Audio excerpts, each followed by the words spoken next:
it wouldn't be right. It wouldn't be right if all of the votes, they got to count the votes all crazy. No surprise. I mean, I'm not surprised. I don't know if any of you are surprised that in some of these tight races, we may or may not actually get results tonight. In some of these tight races, some races, there may be some clear-cut winners. It definitely depends on what we're talking about. But we're going to get started. On Fire TV is a streaming network for a generation on the move. Visit onfiretv.com for live top stories, breaking news, and original shows. Let's talk about this governor's race. More than a dozen candidates are facing off in a highly competitive Democratic and Republican primary for the nomination to become Maryland's next governor. Right? This post is being vacated, thankfully, by term-limited Governor Larry Hogan. I am so glad to see Larry Hogan go. Whoa, gosh, I'm happy to see that happen. Democrats have lost the governor's mansion more times than we have won in the past 2 decades. Republicans face a heated battle between the Hogan-endorsed candidate and the Trump-endorsed candidate on the Republican side. Oh, yeah, there's a lot going on tonight. Of course. The Democratic primary, an estimated 22% of the vote has been counted. 22% of the vote has been counted. Oh, I see Trump supporters in the building. Okay, so Trump 2024.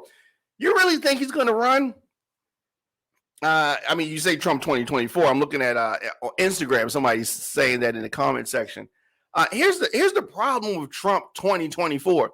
Trump's going to get less votes in 2024 than he got in 2020. So what are you going to do about that? He lost in 2020. He's going to get less votes. And you may say, why do you think that he's going to get less votes? Oh, it's very easy. It's very easy to make that determination. He's turned off more people. Since then. So less folks are going to vote for him, right? He turned off the white women in the suburbs. He's turned those ladies off. And when he announces that he's running, and I believe that he will, when he announces that he's running, talking about Donald Trump, he's going to start saying more obnoxious things. That's what he's going to do. And mainstream media is going to start covering him more. And it's going to be more, Democrats want him to run because Donald Trump is like, the only thing he cares about is himself. He will destroy the Republican Party. And Donald Trump running is actually good for Democrats. He's very divisive. You have a much better chance with DeSantis or Youngkin running than you do Trump. Trump runs, Republicans are going to lose. And that might be the best. That might be for the best. You may dominate in here, of course. We're talking about this. 23% of the vote in on the Democratic side. Wes Moore has a healthy lead. Strike gold. I'm going to come back to you 1 second. Wes Moore has a healthy lead with about 64,792 votes. Clearly ahead. Wes Moore. Tom Perez is his closest, 44,000. So in a distant third, Peter Franchot. Many favored Franchot. Now, this race is far from over with only 23% of the vote in. Ironically, Rashawn Baker, who's not even in the race anymore, is in fourth place with 4% of the vote. So your top three, who we've often talked about being the top three, Wes Moore, Tom Perez, Peter Franchot, Westmore is in the lead with 23% of the vote. On the Republican side, in the governor's race, an estimated 32% of the vote has been counted. Dan Cox is the Trump-endorsed candidate here in Maryland, and he has about 55% of a 55% lead right now, 56,590 votes. Kelly Schultz, the Republican moderate, she was, I think she was favored to win. It's not over yet, but she has about 40%, and they have 33% of the votes counted in that race. So I'm gonna get back to Instagram. So he said, do you think the country is better off with or without him? Do I think this country is better off without Donald Trump? Yes. Okay, yes. So here's the facts. Okay, these are the facts. Coronavirus, the pandemic, and the resulting economic backlash would have happened no matter who was the president. And Donald Trump would have been in charge of it, or the current president. The recession, or not recession, but the economic downturn, the inflation that we're facing right now, all of this would have still been happening. This is a result. The supply chain disasters, all of that stuff would still be happening if Trump was the president. So some of Trump's supporters seem to magically think that Trump would have been in office and voila, all of the effects of coronavirus would have been gone. All the supply chain, voila, Donald Trump would have just, pushed his orange hair to the side and voila, it would have been all of a sudden money just falling out the sky for everybody. No, it wouldn't have been like that. Okay, it would not have been like that. So, but here's the thing. If Donald Trump runs, that is going to be good because he's not going to win. Okay, he's not going to get all the votes. And if he tries some of that shady stuff like he did last time to steal it, to try to trick folks or to storm the Capitol, it's just going to expose his just who he is. And then maybe some of you Trump supporters might see then who he is. But he doesn't really want to run. He wants to make money and continue to be a bandit. And he makes more money not being president than president. So how's it going, Tiffany? Tiffany, so yes, COVID-19 was still happening when Trump was president. Yes, Trump, it happened while Trump was president. But it would have happened if Hillary had been president.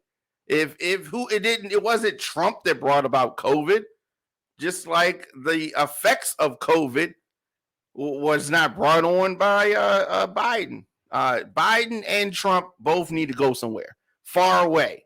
Neither one of them need to be the president. They are too old, too damn old. I could only hope a strong Republican candidate runs. Yeah, that's what you need. Here's what I would love to see. I would love to see a strong Republican candidate, a strong Democratic candidate, and a strong independent candidate.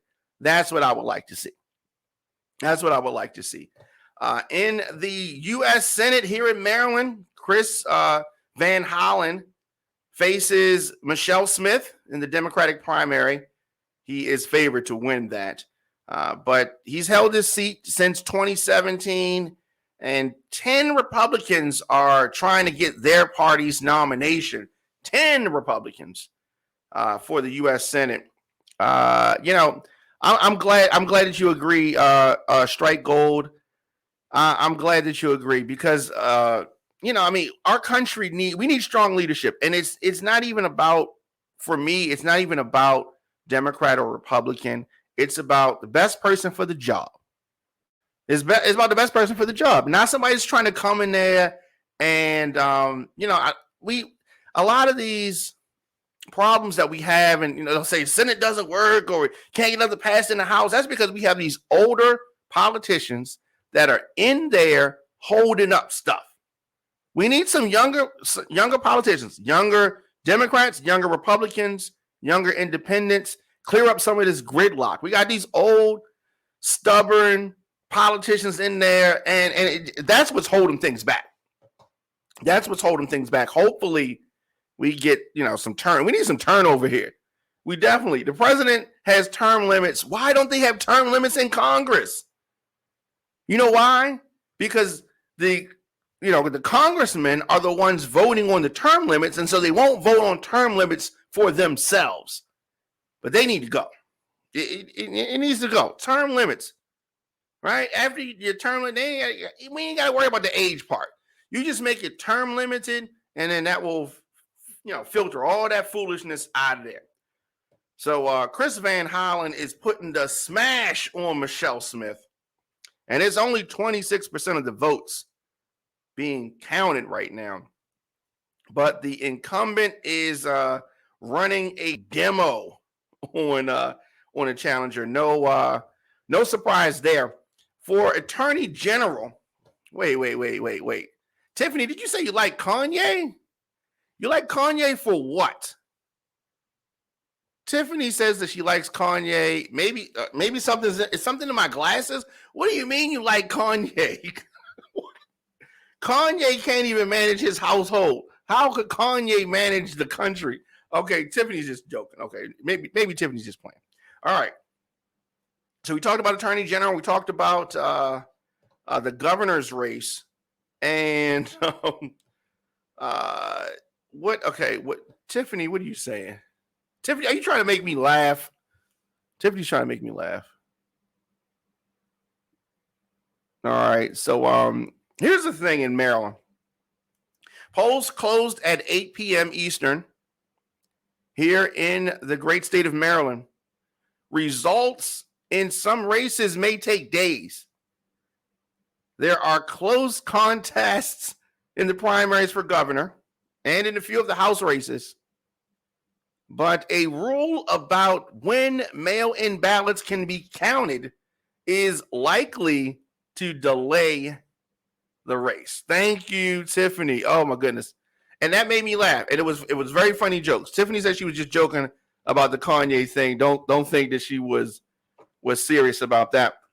As we're looking back at the top race in Maryland, which is the governor's race, and just getting a refresh, 29% has been reported of the vote in this governor's race. And on the Democratic side, Wes Moore clearly ahead with 37% of the vote. Tom Perez with 26%.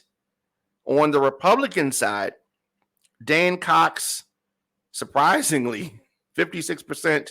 Kelly Schultz, 41%. Dan Cox is the Republican that is backed by Donald Trump. And in a very foolish strategy, Democrats have been promoting the Trump candidates. Now, so they've been doing it, not like vote for such and such, but kind of bringing highlight to the Trump candidate in hopes of facing the Trump candidate. Now, in some instances, this backfires. So I don't know why they would do that. Doesn't make sense to me, but that is exactly what they're doing. They did not want to face the moderate, the Larry Hogan-backed Kelly Schultz. As I've listened to some of her speeches, I've seen her speak live, and she sounds like a regular mom and a grandmom, and she would appeal to some Democrats the way she talks. Dan Cox, on the other hand, is a diehard, Trump, stop the steal kind of guy. And here in Maryland, I don't know how well that would go.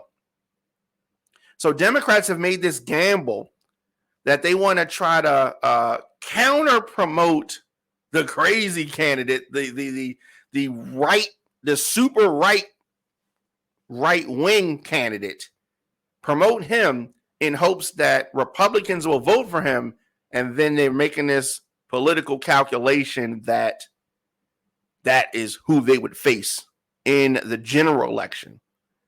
So Wes Moore has not won this thing yet.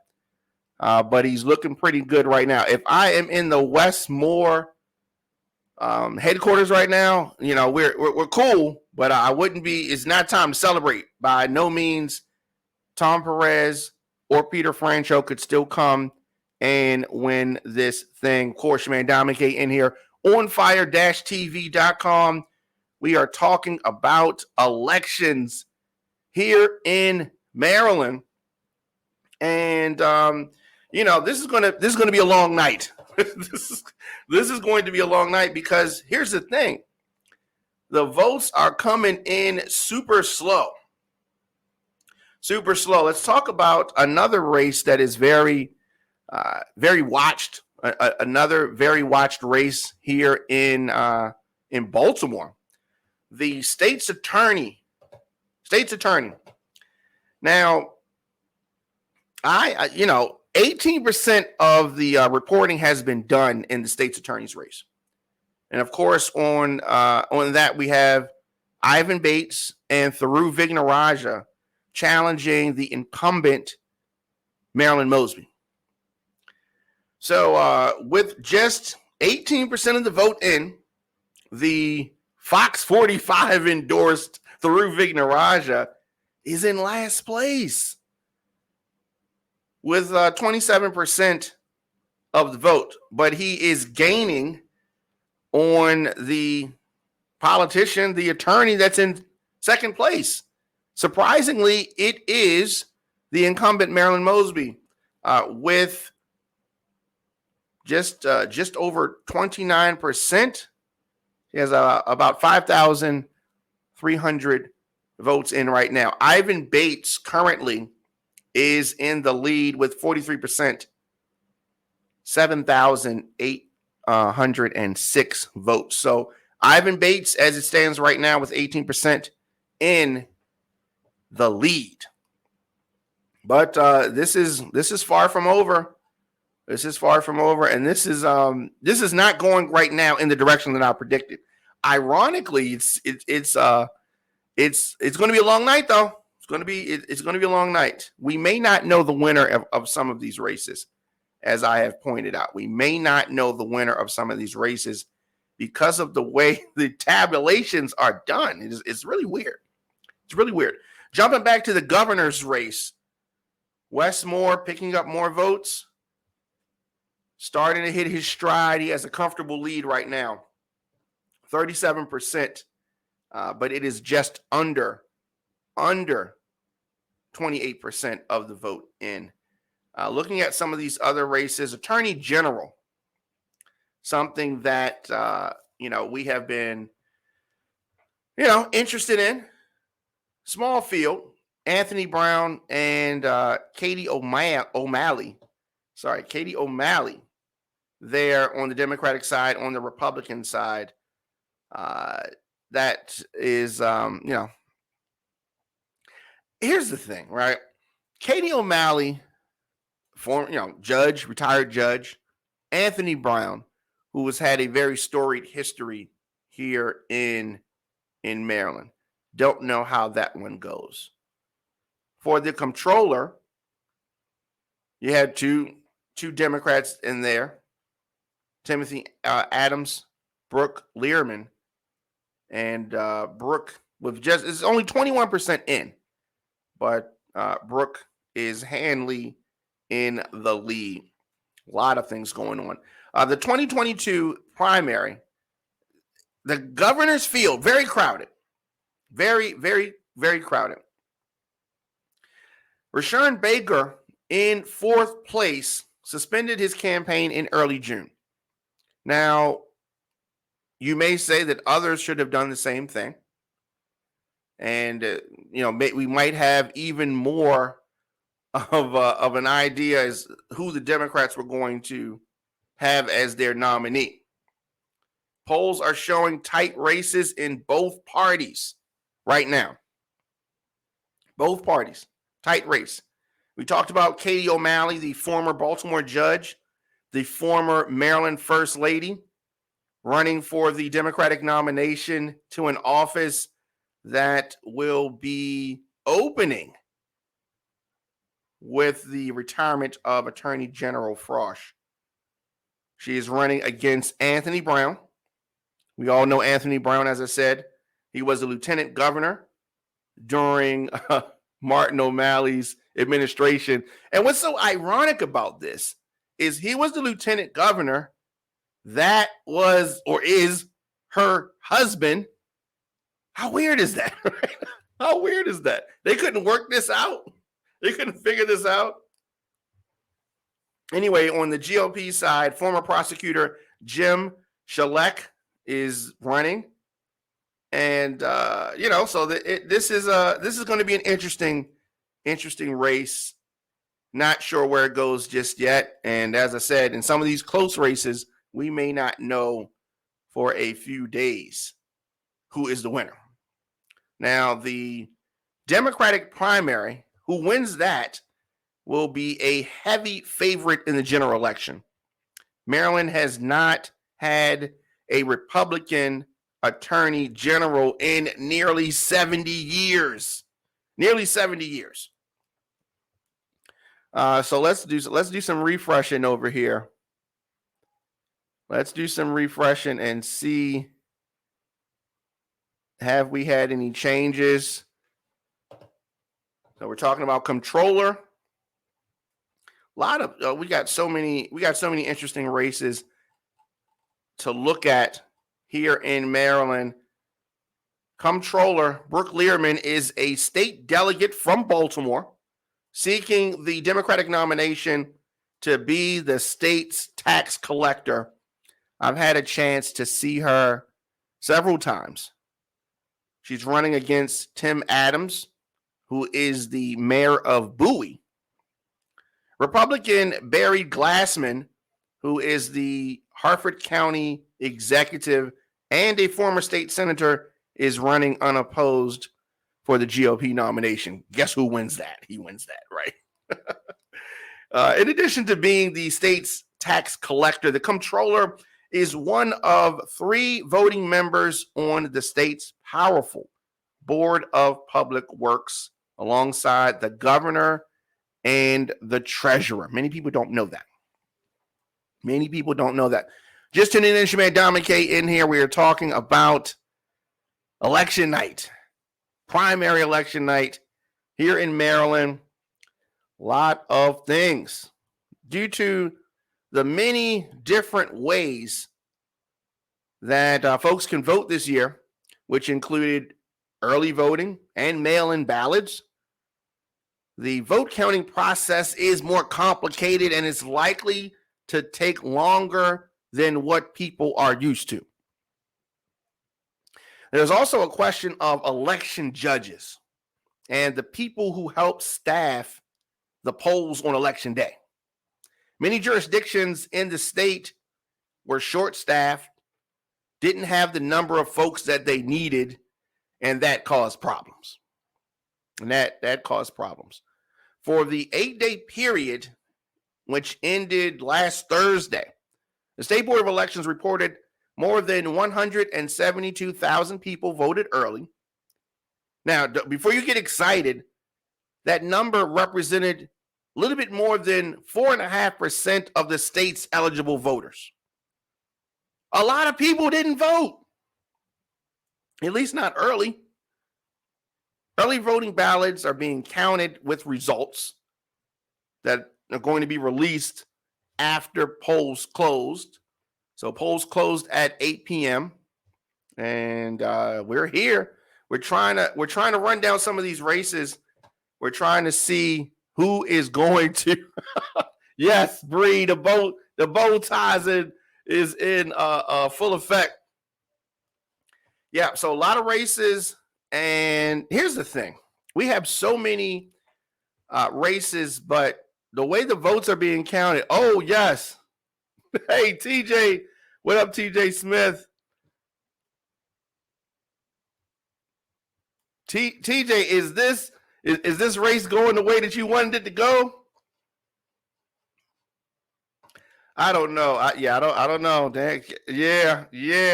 TJ, I need to send you a link. I need to have you hop. Are you out at a party, TJ, or are you somewhere where you can hop on at some time tonight?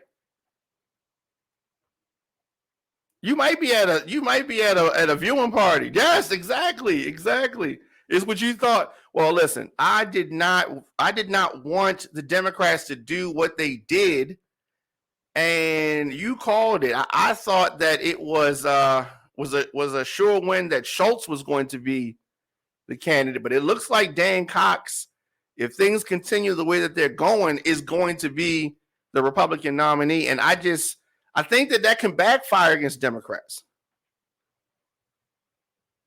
Okay. All right. Let me know. Yeah, definitely let me know.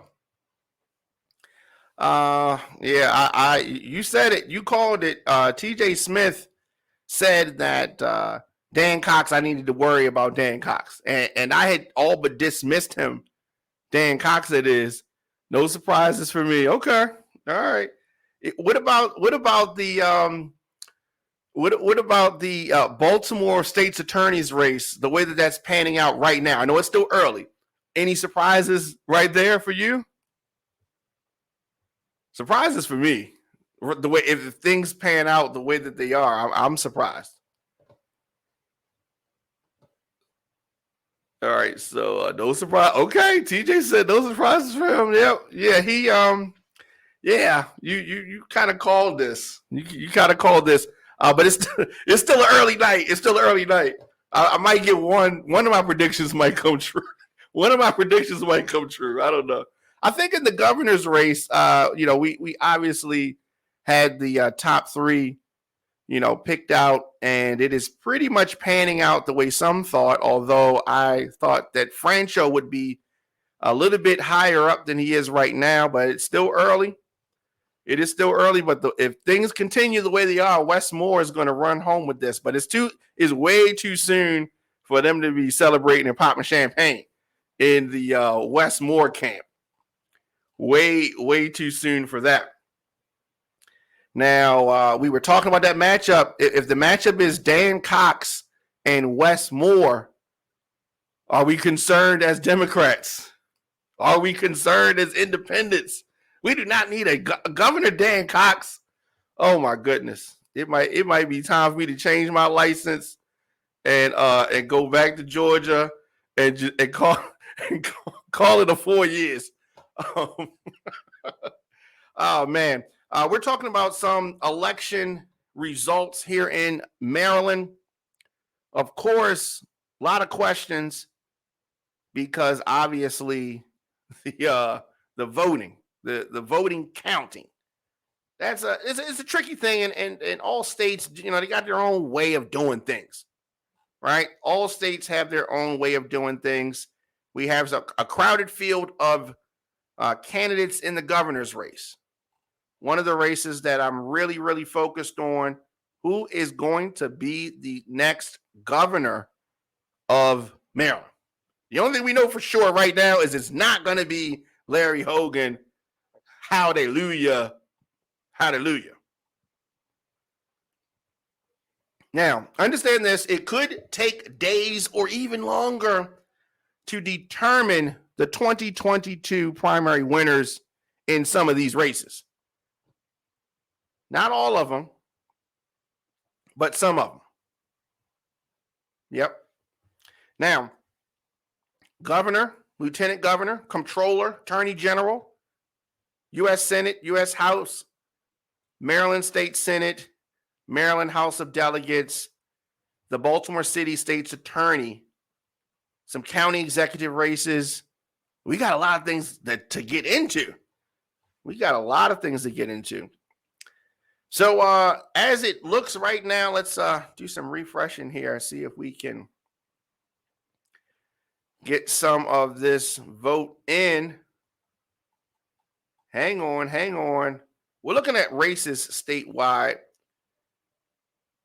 But as I'm looking at things, Wes Moore, Democrat, Tom Perez are in, I don't want to say a tight race because it's not tight right now. This is loosey-goosey right here. Peter Francho is in a distant third. Many people had this going the other way. Now, just over 30% of the vote in right now, 31% reported right now. So it is still an early night. But if you are Dan Cox, you might be feeling pretty good right now. 46% of the vote in, Dan Cox is in a comfortable first place over the Larry Hogan endorsed, Larry Hogan backed. She used to be in Larry Hogan's cabinet, Kelly Schultz. Sweet Tea, where you at?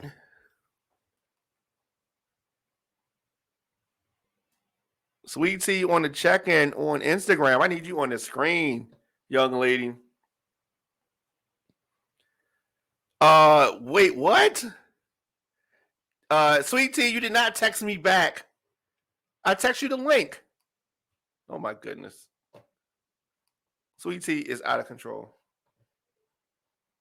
Sweet Tea is out of control. All right, I'm waiting to see what she says about that.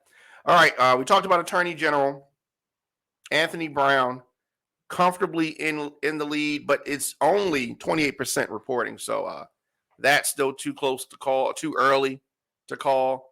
Maryland's Attorney General on the Republican side, just under 30%, still way too early to call. Maryland Comptroller, only 22% in, way too early to call. It has been over almost 2.5 hours since polls closed, and we don't have or know any winners. Sweet Tea, do you work tomorrow? Do you work Thursday? Can we make this happen? Or do you want to hop on tonight? Let me know what to do. You call it. You call it. Tell me what to do. All right, so we are running some of this stuff down.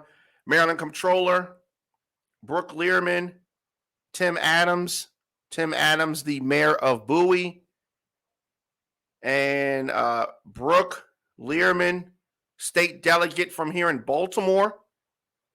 They want to be the tax collector. Yes, you work tomorrow. Okay.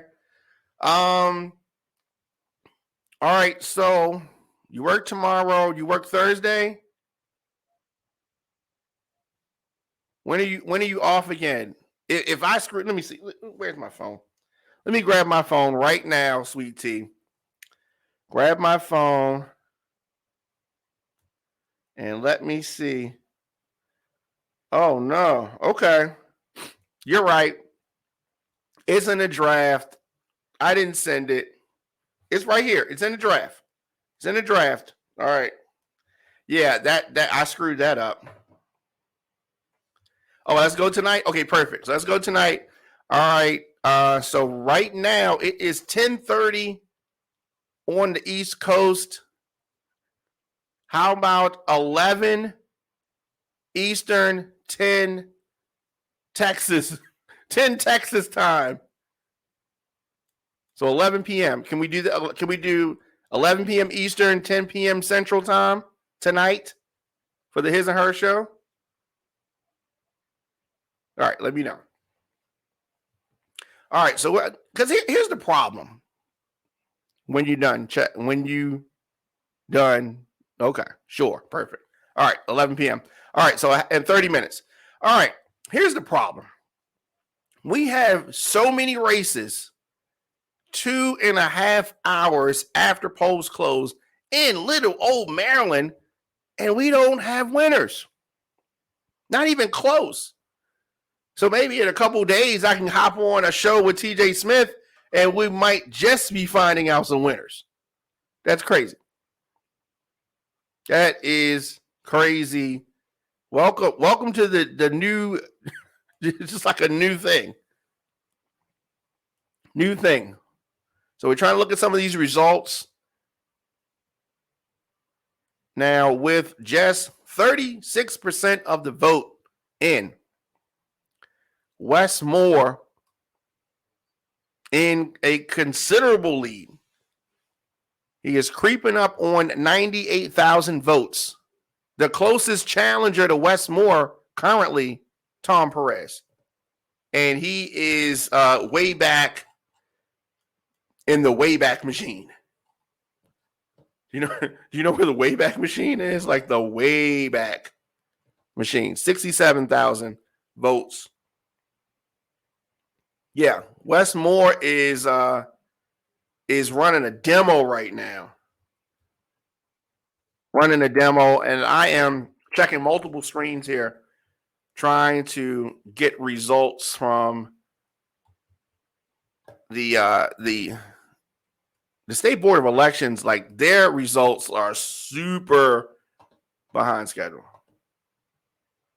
Like, I don't even know what they are doing over there. All right, so let's bring some stuff here on the screen.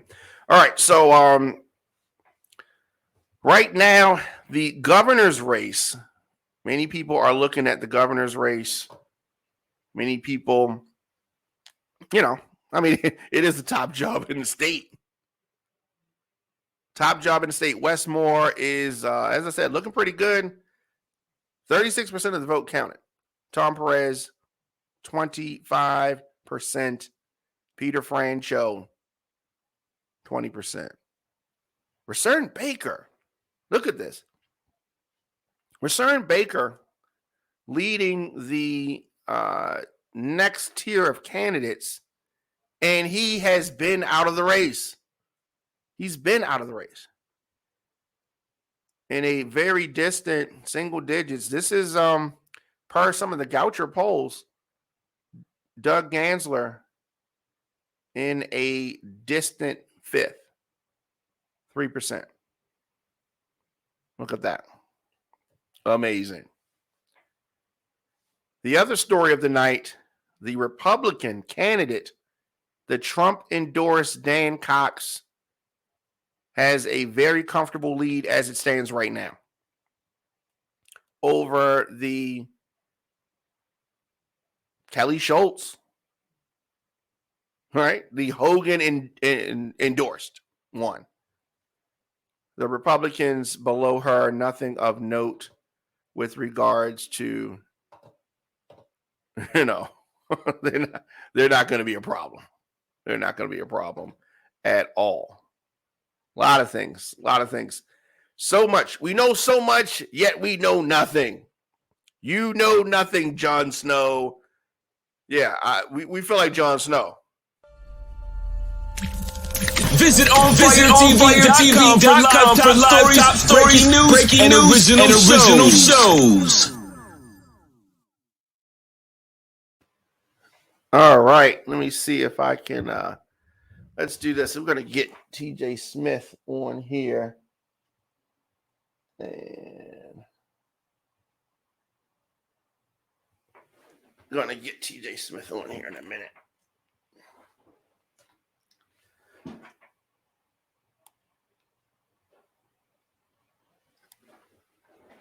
Hey, how's it going? Yep.